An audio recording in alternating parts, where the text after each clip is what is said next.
ఆంధ్రప్రదేశ్ రాజధాని అమరావతి మహిళలపై ఇటీవల వైఎస్ఆర్ కాంగ్రెస్ పార్టీ అధినేత వైఎస్ జగన్మోహన్ రెడ్డికి చెందిన సాక్షి మీడియాలో జరిగిన ఓ చర్చ పెద్ద దుమారాన్ని రేపింది.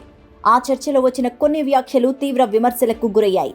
అన్ని రాజకీయ పార్టీల నేతలు దీన్ని ఖండించగా వైసీపీ నుంచి మాత్రం ఇప్పటి వరకు నేరుగా ఎవరూ స్పందించలేదు అనే వ్యాఖ్యలు ఉన్నాయి.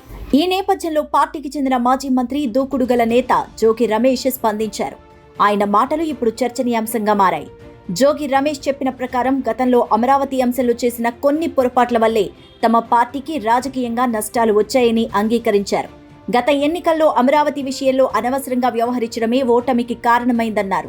ఇప్పుడు మళ్లీ ఆ దిశగా వెళ్లడం సరైంది కాదంటూ అభిప్రాయపడ్డారు. గతంలో చేసిన తప్పులను పునరావృతం చేయకూడదన్న సూచనను ఇచ్చారు. ఇది ఎవరికైనా వర్తిస్తుందన్నారు.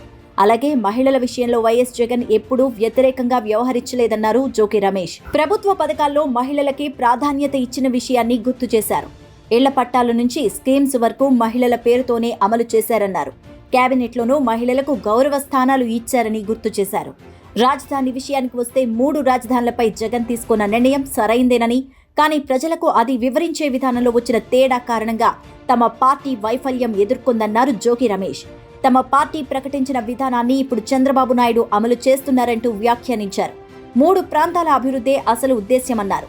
కర్నూలులో హైకోర్టు ఏర్పాటు చేయాలన్న జగన్ ఆలోచనను ఇప్పుడు చంద్రబాబు బెంచ్ రూపంలో తీసుకువస్తున్నారన్నారు.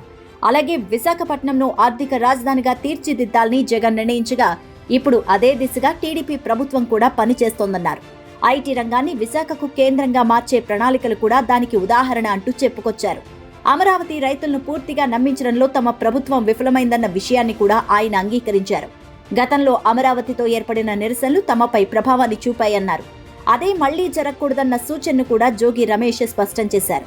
ఈ నేపథ్యంలో కనీసం ఇప్పటికైనా జగన్మోహన్ రెడ్డి ఈ విషయంపై స్పందిస్తారా లేదా అనే విషయం హాట్ టాపిక్ గా మారింది.